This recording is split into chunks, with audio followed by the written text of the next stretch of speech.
We had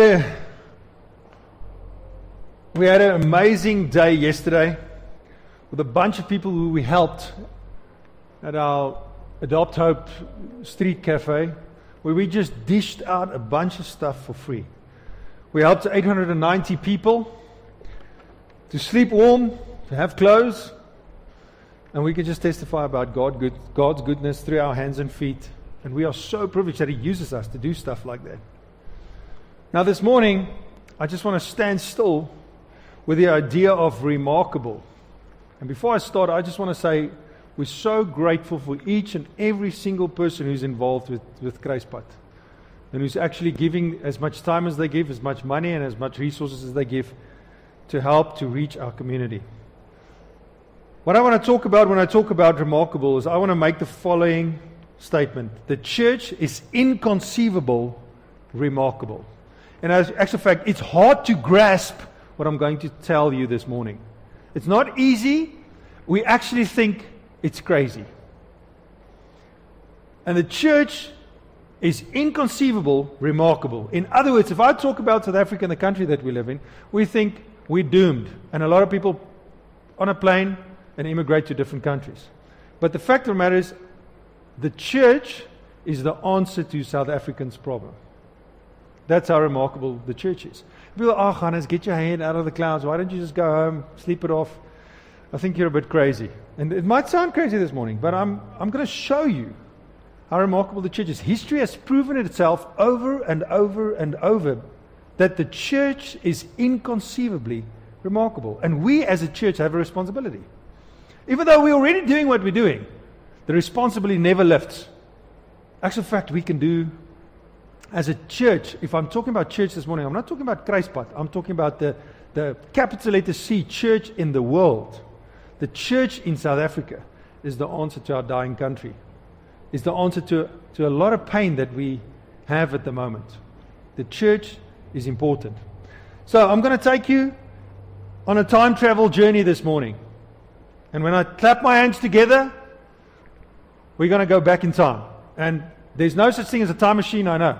But in your thoughts, you can actually travel in time. I don't know if you've ever done it. But I'm going to show you this morning, you can do it. And as I clap my hands, we're going to go back in time. It will be us, the few of us that's here this morning, that's going to go.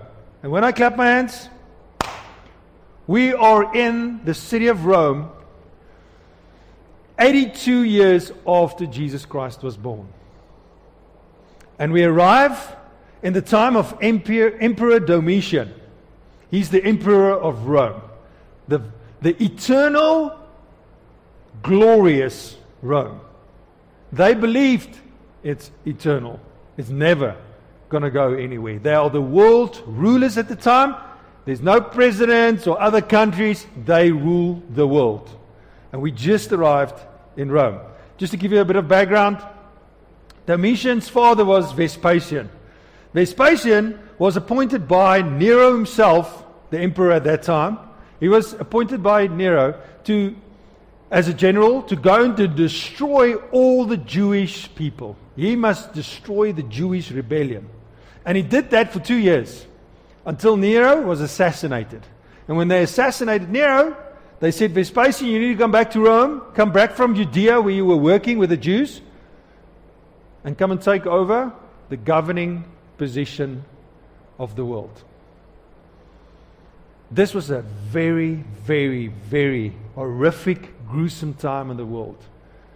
They killed the Jews, they dipped them in tar, hoisted them against poles in the streets and set them alight just for street light.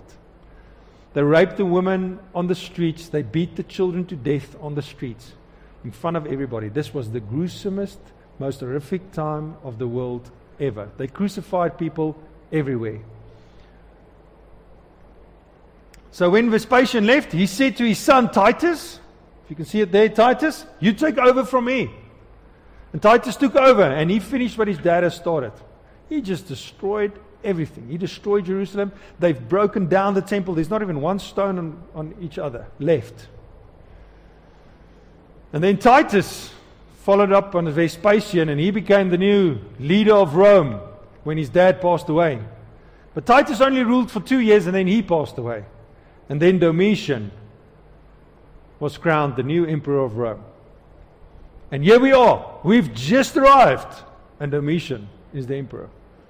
And he heard of our landing in his city. And he sent some people to come and get us, to bring us to the Colosseum, where they are having a fat lacquer party. Because they've just ended 100 days of games. And after that, they end these games with a huge party.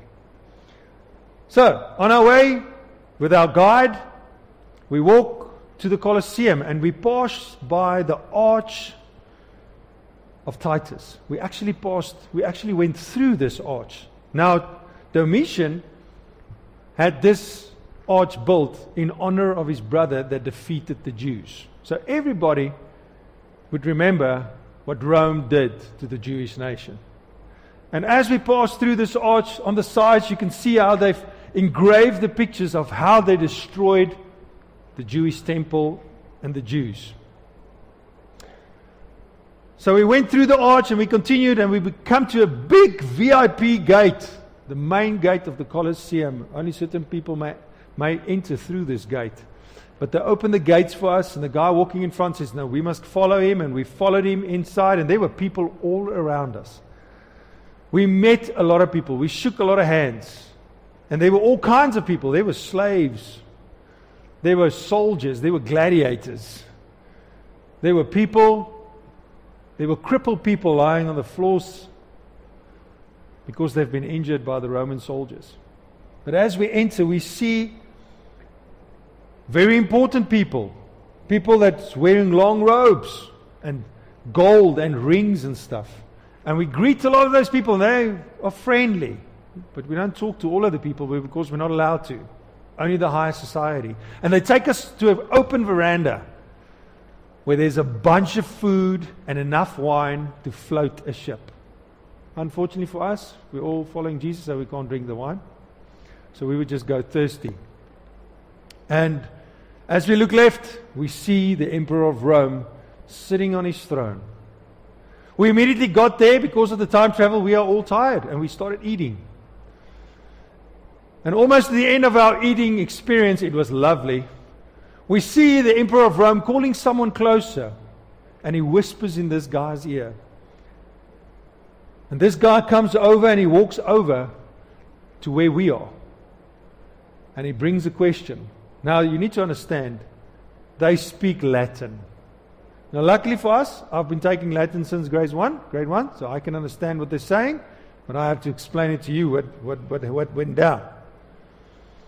So this guy came with a message from the emperor, and he asked the following question. He says, what is the state of the Roman Empire in the 21st century? They want to know. How does the eternal Rome look like in 2018, 19? It must be much better than this.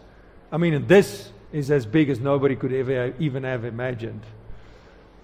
And you guys, I tell you what they asked. You guys looked at me nervously because if I answer this question incorrectly, we might end up at the bottom of the Colosseum with horrendous results.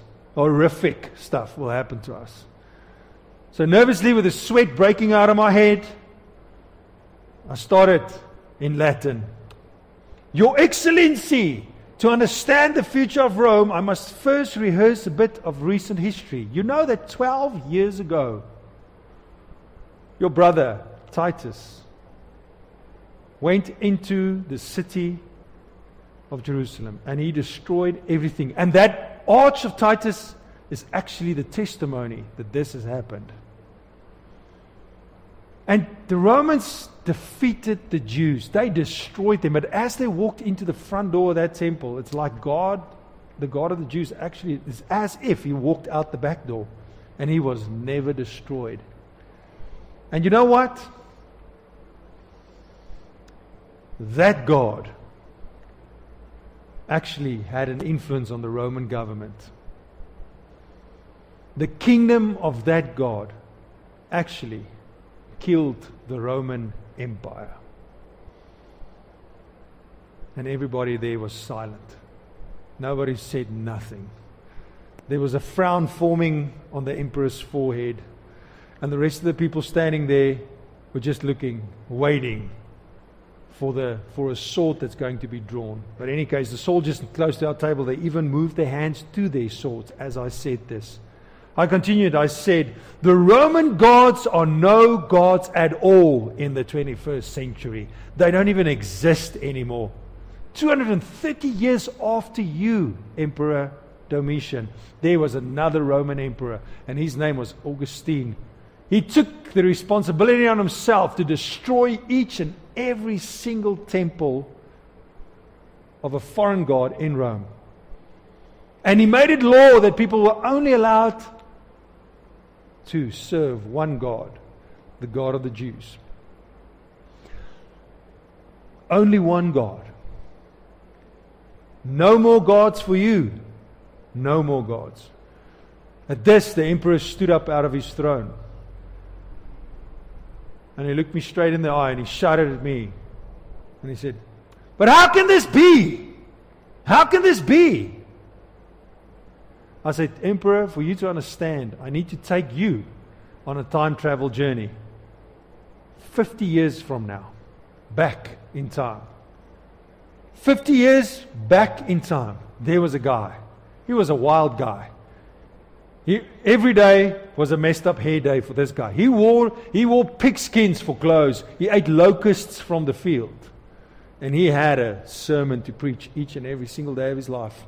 And people gathered to hear it. Not only the Jews, he was a Jewish boy. The Jews came, the Romans came, the heathens came. Everybody wanted to listen to this guy. And this guy had a message. He says, the God of the Jews is going to do something in this world for this world. He had a message. He had a message. He was a very straightforward guy, and he got into trouble with the Romans. They locked him up in jail. And they beheaded him. But before they beheaded them, he introduced them to a guy called Jesus of Nazareth. In actual fact, Josephus is here. I can see Josephus. Josephus, there he is. Josephus, just raise your hand to the emperor. He's a famous historian in the 21st century. He can confirm what I'm saying is true. In actual fact, Jesus of Nazareth was a much better preacher than John the Baptist. Even though John the Baptist was a preacher that nobody has ever heard before. Jesus did not only preach, he did miracles. He rose, he made people rise from the dead. Jesus healed sick people. Jesus walked on water. Jesus calmed storms. He just pointed his finger in the air and the clouds would go away. Jesus was amazing. And he always had this one thing that he was saying, that there's a new kingdom coming, a kingdom that will overthrow Rome, the eternal empire. He always talked about a kingdom that will even supersede and succeed the Jewish religious system. It is a new kingdom that's coming. He always talked about this, and people would always love to listen to him. And before they beheaded John introduced this man to everybody. Jesus arrived on the bank of the Jordan River, and John the Baptist was standing in the water, and he pointed at him and says, "That is the man that God brought to this earth. And he's going to bring a new kingdom." And John the Baptist baptized him, and when he came out of the water, the heavens opened, and God himself spoke and says, "This is my son, whom I love." In actual fact, you know what, Emperor? I see Tacitus, Senator Tacitus, he's also here. And he's also a famous historian in the 21st century. He can vouch for me. He can tell you that what I'm saying is true. And he's here today. He's here today. But Jesus was also a very straightforward guy. And his own people got irritated and agitated by his presence. And they called for his crucifixion. They appealed and said, "Roman government, please help us. We don't want to see this guy anymore. We want to see him on a cross dead. We can't stand him anymore. We can't stand his guts." And you know what? They took him to Pontius Pilate. And he said, "You know what? I can't find any fault with this guy, but I'm going to wash my hands and say, I'm not guilty. Do with him as you please. Just to keep everyone peaceful. I'll adhere to your request. And your Roman soldiers, Emperor Domitian, gruesomely beat Jesus of Nazareth. They say it must have been the most gruesome death that anybody has ever died. And they put him on a cross and they nailed him to that cross. And they killed him on that cross. And they buried him in a tomb. And after 3 days, they found the tomb to be open. And when they went in, his body was gone. At first they thought it was a grave robbery because they always buried people with all their belongings in a grave. But Jesus had no belongings. And it wasn't belongings that was gone, it was only Jesus. The body of Jesus was gone. And it was only a day after that, people started proclaiming that they saw him. 10 people, 30 people, hundreds of people after a while said, we saw Jesus. He's actually teaching again. He's preaching again. And the only thing that Jesus preached on when he came out of that grave was, the kingdom of God has come. The kingdom that he spoke of before he died, that he said was going to come. After his death, he proclaimed that that kingdom is alive and well and actively working. It's in our lives. We didn't understand him completely. People didn't understand him completely. But his followers knew what he was saying. His disciples that was with him every day knew what he was saying. They were preaching fearlessly of this new kingdom, and the Romans couldn't stand it. Emperor, your soldiers killed them by the thousands. They crucified more people. They hanged them in the streets because of this. People that followed Jesus, that was said there's a new kingdom at hand. They had no fear of death. His disciples were murdered gruesomely, most of them, and a lot of followers. And you know what, Emperor, for the next 230 years after today, and we are in 82 years after Jesus' birth, for the next 230 years, Emperor, you and the Roman Empire will try and destroy the people that's following Jesus. They call themselves the Way. The Way. You know what I'm talking about, Emperor, because they meet in the fields, under the trees, in their homes. They eat together. They even meet on the river banks. They pray together. They eat together. They socialize together. They tell people about Jesus. And you know what, Emperor? What they actually do is, you know exactly who I'm talking about. They even take care of your soldiers when they are injured. They put salt in their wounds, and they clean their wounds, and they nurture them back to health. Even though your soldiers treat them badly. They take children off the street. They don't have any place to go. Even though they don't know where their supper is going to come from. They provide for people other than themselves. You know who I'm talking about, Emperor. Those people are in Rome at the moment. And for 230 years from today, you're going to try and destroy them. And guess what? You never managed to do it. You couldn't get rid of all of them. In actual fact, Emperor Augustine rose. And he accepted Jesus Christ. And he started following Jesus Christ. He destroyed all the Roman gods. All of them. As if they never existed. And they resurrected a cross on almost each and every single building in Rome. And you know that gate that we came through? They resurrected the biggest cross in Rome. Right in front of the Colosseum. Gate. And then I took a breath and I was silent. We all looked around and we could see the people's mouths hanging open. Some people are starting to drool.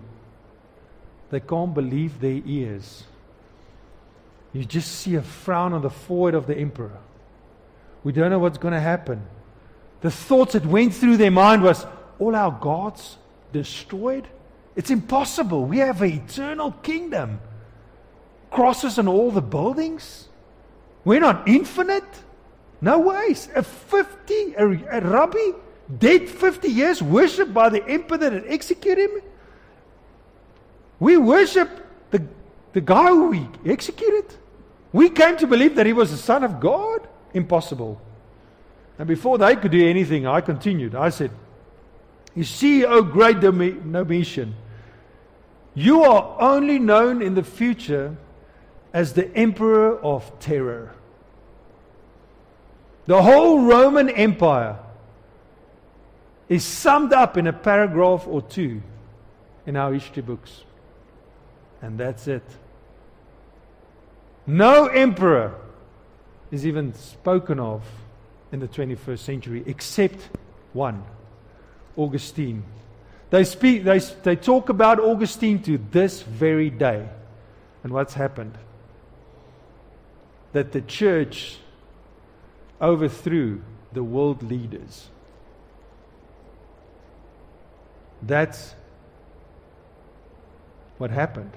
You see, emperor, to this day, to the 21st century, Jesus of Nazareth is the most influential and revered man who ever lived. There was none like him, and his kingdom is to this day in the 21st century eternal. And that, so far, is the only eternal kingdom that's ever existed in the world before. The only one. I stopped speaking. I thought I did a good job. Well, I hope so. I said, if I die for this, it's because I'm not afraid of death. Jesus showed us that death was conquered. So the emperor again stepped down from his throne and he started walking over to us. And on his way to us, he grabbed a goblet full of wine, put it in the air, and he shouted these words. He said, "Brilliant! Brilliant! You had me believing you right up to the end of your tale." And he proclaimed a toast to the future storytellers that came to visit Rome. He said, "Guys, this is not the end of it. I need you at my house tomorrow night for supper. Do you know why? I must know what the future holds for our glorious empire and for this, our eternal city." It was only a story to the emperor because it was too inconceivable to think that the church that started after Jesus will destroy the Roman Empire. This is what happened. This is what really happened. But it was too inconceivable. You see, when Jesus started the church, he made the following statement at Caesarea Philippi. In Caesarea Philippi, there were a bunch of Roman soldiers. That was the most hectic place on earth at that moment. And Jesus was there. People were killed. There was no love in the air. There was only the power of the Romans. And Jesus made this statement when he was there. He said, "On this rock I will build my church, and the gates of Hades will not overcome it." Nobody that stood around there actually understood what Jesus said. On this rock I will build my church. The people following me, collectively, that group of people will be my church, and nothing will be able to stop them. Not even hell. People did not understand what Jesus meant. The key to your marriage being saved, the key to your family experiencing peace, the key to a community that's healthy and growing and going forward, the key to a town like Zanin to experience the goodness of God, the key to life in this town is the church. The key is the church. The key is the church. And I think so many times we forget this. We live in a life where everybody is concerned about themselves. I'm busy with my thing, and that guy's busy with his thing. And we must just cope. It's survival of the fittest. This is the world that we live in. This is the world that we experience. That's exactly the world that Jesus came into, with the Romans rule and reigning. The Romans, when you thought about the Romans, you just thought about terror and power. But when those crosses went up in Rome, it represented God's love and His power. So I've got a question for you today.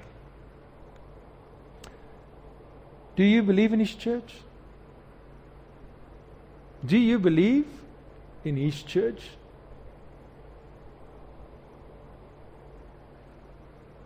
We like it to believe in what we like. I like it to believe that I can go to church and get a nice sermon. And that I can experience God's presence and His peace and His forgiveness. But that's how far most people's Christianity goes. And we don't experience this new kingdom that He brought. We many times miss the fact that we've got a kingdom that is the rulers of the world, that's supposed to rule the life around us. Jesus made this statement. Listen to what He says in Matthew 5 verse 13. He said, "You are the salt of the earth." Talking about us, not even Himself. You are the salt of the earth. But if the salt loses its saltiness, how can it be made salty again? It is no longer good for anything except to be thrown out and trampled underfoot. I've spoken to a lot of people living in our community, and there's a bunch of them that feels that people are trampling on them. The municipality, businesses, the government, I feel trampled on. Well, that's maybe because you're thrown out underfoot to be trampled on. If we don't take our responsibility as being salt, we're going to feel the world's wrath on us. If Jesus spoke words into existence, they actually became real in an instant. When God said, "Let there be light," suddenly there was a sun. When He said, "Let there be earth," there was earth. When He said, let there be stars and moons," there was a star and moon. When God says, "You are salt," nothing can stop that. Nothing can take it back. You can say, I'm not salt. You can deny it. If you say you follow Jesus, you are salt. What do you use salt for? You use salt to flavor, to bring flavor in circumstances that seems bleak. You use salt to preserve. That's why we put it on meat, so that it can stay fresh. We use salt to heal, to put it on wounds so that they can heal and become clean. And God says, this is us. Together, collectively, this is us. We are the church. If you want to know what the answer is for South Africa today, it is the church. And I'm not talking about Kruispad. I'm talking about capital letter church in South Africa. We are supposed to be the church. Jesus also said this. He said, "You are the light of the world. Let your light shine before others, that they may see your good deeds and glorify your Father in heaven." You are the light of the world. You know, I would say we live in dark days in our country at this stage. A bunch of people are just leaving the country, getting on planes and just leaving because it's so dark here, and it's getting darker and darker and darker and darker, and Jesus says, "You're the light." Maybe it's getting darker because there's no light. And we don't experience or take responsibility for our responsibility that we have. We don't take responsibility for what God gave us. We don't portray the new kingdom of God. It's because we don't believe in His church. We believe in the church, in a church that ministers to me. But I don't think that we have responsibility to actually save our community. In actual fact, that's inconceivable, and it's very unbelievable.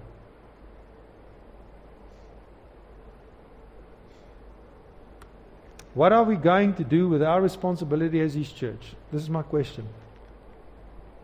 What are we going to do, church? We are the church, sitting here this morning. The church changed the world once before. I believe the church can do it again. You know what, we've had this street cafe yesterday where we just brought a bunch of people through here. And people stopped in front of the gate and said, "Hey, this is a bazaar. Can I please come in and buy some pancakes?" I'm saying, no. You can come in and get stuff for free. You don't have to buy anything.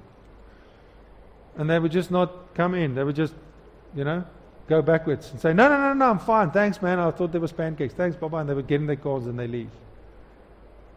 It's that thing of, if it's too good to be true, it probably is. But that's actually what the church is supposed to show the world. If it's too good to be true, it's true. Because it's Jesus. We don't want anything from you. We want to show you exactly the kind of mercy and grace and kindness and compassion that God showed me the day He saved me on that cross. That's what I want to do. The church changed the world once before. The church can do it again. In this quest of being God's church, we're going to get tired. We're going to feel like my feet hurt and somebody needs to rub them. We're going to feel like working hard and our shoulders ache. We're going to feel it. Like we felt it yesterday when we left here. Man, there were people swimming in their clothes after all that rain yesterday. And there were people that were tired, very tired. They're still tired today. I mean, I could just take my wife. She said, she just wants to sleep this afternoon. I said, me too. This was a hard week. This was a hard week. And what do we do when we get tired?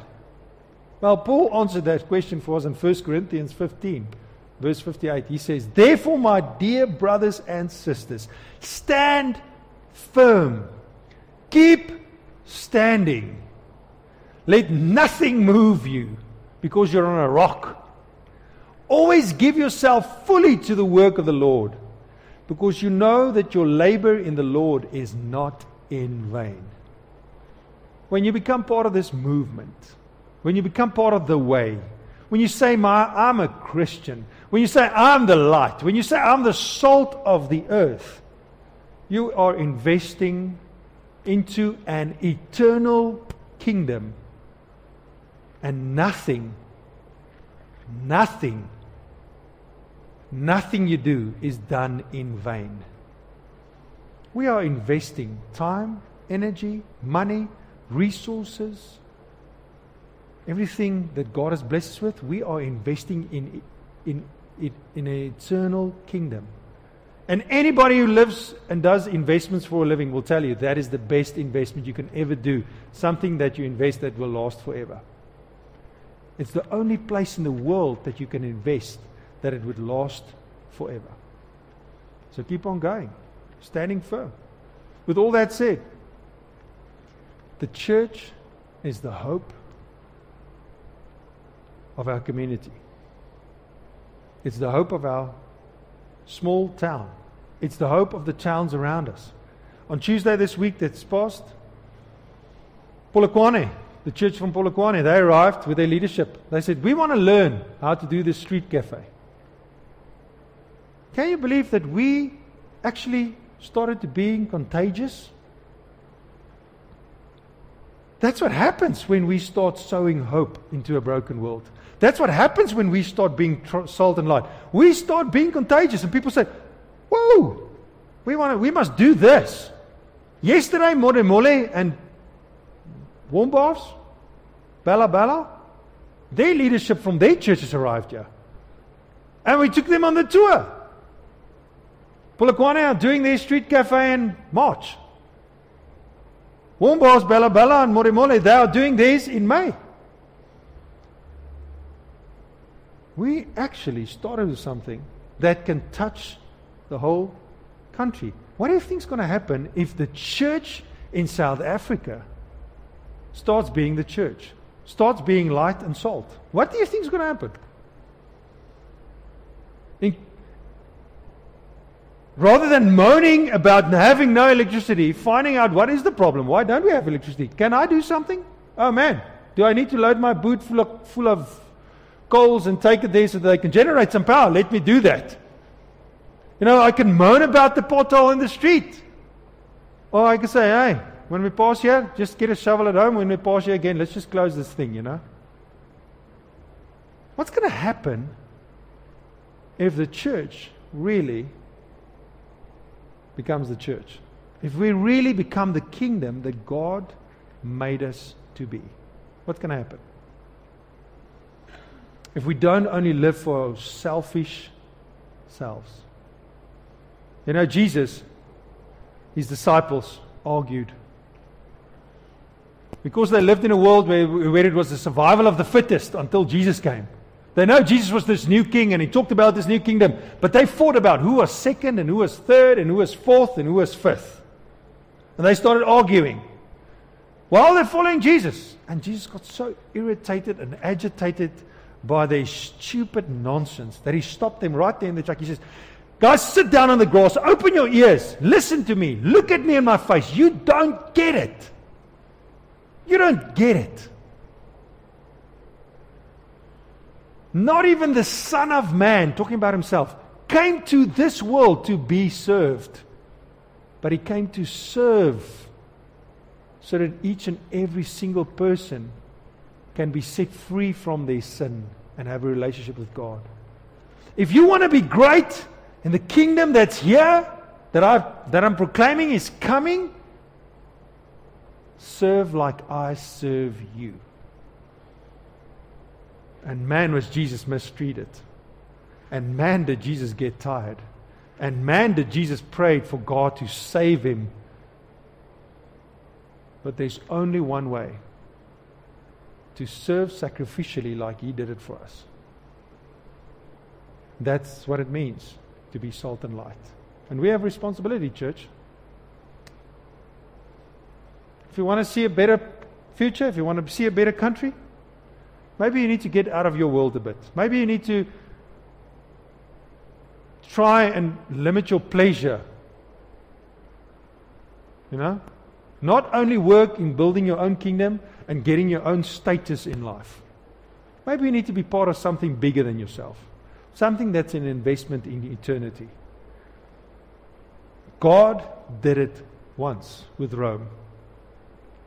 Those people were living in circumstances far more hectic than the ones we live in today. He can do it again. And you're invited. What are you going to do with that invitation? Let's pray together. Lord, thank you for this word. Thank you that you speak to us. Thank you that you inspire us. Thank you for what you've done on the cross for us. Thank you that we can be a kingdom that proclaim your name. Thank you that we can be light to people living in a dark world. Thank you that we have this opportunity to be salt, to help people preserve life, to help people to get out of their rotten sickness. Thank you, Lord, that you trust us. Thank you that you work through our hands and our feet. Lord, and there's maybe people here this morning that's hurting. That life has just thrown all the negative stuff at them. They've only been confronted with a death in this world. They walk around with grudges in their heart. I want to pray, Lord, that you would help them to overcome it so that they can forgive like you forgave them. I want to pray that they can see the hope that is in you and the hope that you live out through your church. May the church in South Africa rise to what they're supposed to. May the church in the world rise to where it's supposed to rise and be the salt and the light. I pray this in the wonderful name of Jesus. Amen. There's an offering basket that guy's just going to pass through. If you want to use it, you're welcome. There's no obligation. I'm just going to do 2 announcements. If you want to receive our WhatsApp, please just go to our website and click on the button that says Receive Our WhatsApp. And then we have a general meeting for the church. We're only going to do it in Afrikaans this year still, until we have a bigger English congregation. We're going to do it that morning. So if you want to attend that meeting, you need to be here at 10 o'clock on the 2nd of March. If you want to attend it, it's going to be in Afrikaans, but you're welcome to. I just want, before we leave, I want to speak out a blessing over all of us. So let's stand to our feet. May we never forget where we have been and what Jesus did. May His kingdom come to life through us in a desperate land. May His kingdom come and will be done in us and through us. In the name of Jesus, and we all say, Amen. Thank you guys for coming. Thank you for listening to me.